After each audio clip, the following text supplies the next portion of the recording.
light, and then there was light. Yes? Yes. Yes. Okay, good. So that is a true statement about science. Now, what we have forgotten as Christians is how much authority we have without science. Watch this. The enemy don't want you to say that you're blessed. Yep.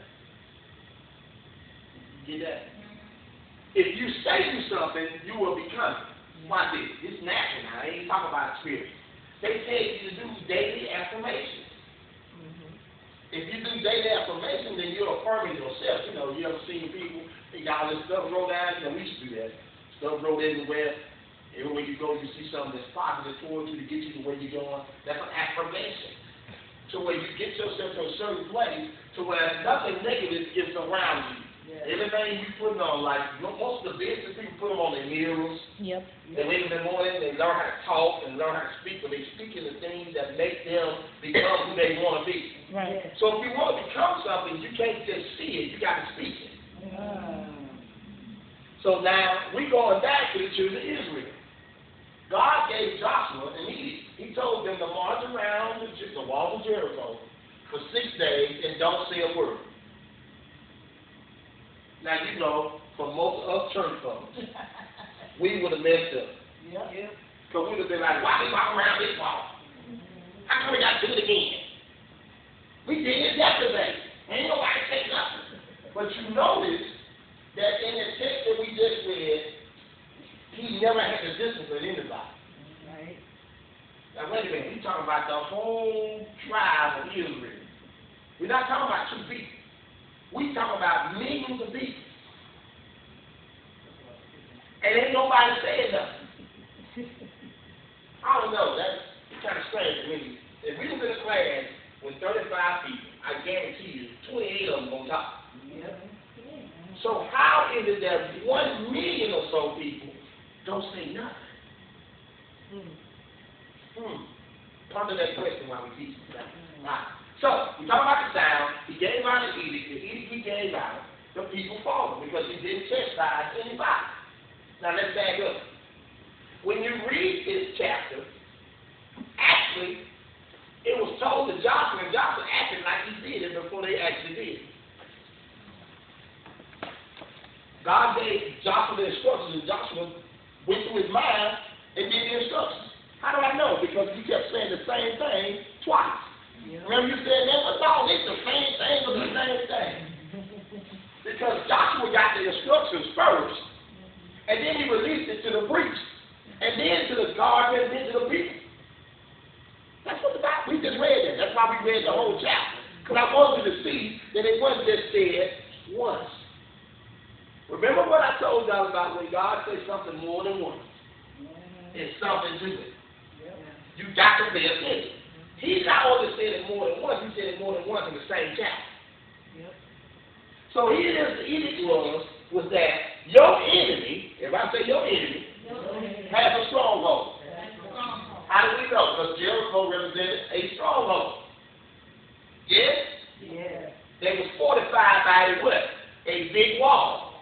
They call it the walls of Jericho. And if you know your history, you know that was a fortified fort. Many kings that tried to take Jericho couldn't because of that wall. But isn't it awesome to serve a God that got a plan?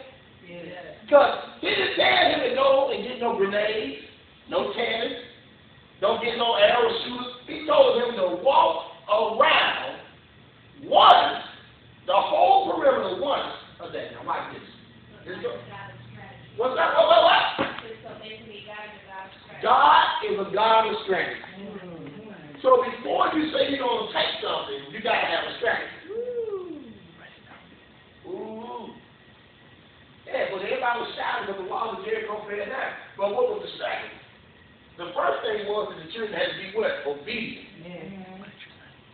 The edict was, let's march silently.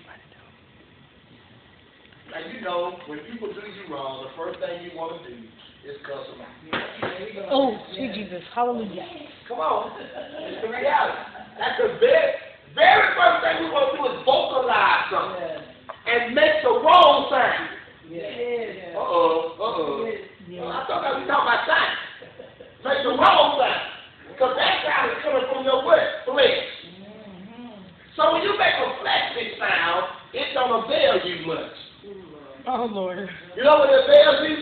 It avails you turmoil, consequences, getting suspended, maybe get beat up. Nobody, I'm just saying, these are consequences. Am I right?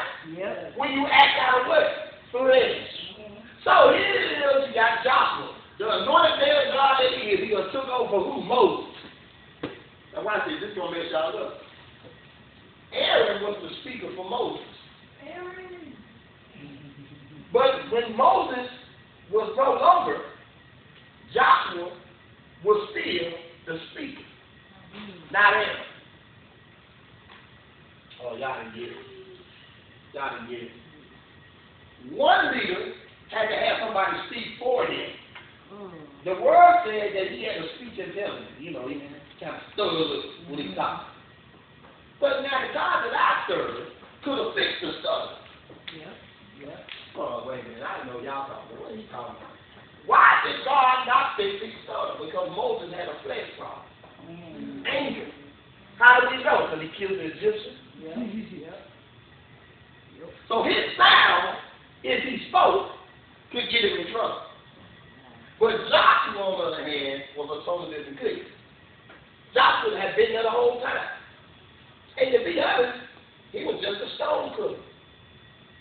So what made God pick him out of all the people? Aaron was right there. Why didn't he give it to Aaron? Why didn't he get to a sister Miriam? Why did he go past the lineage that Moses was in and go to Joshua? Because Joshua was obedient. Whatever Moses said do, Joshua did it without saying a word. So here it is, God gives him an edict.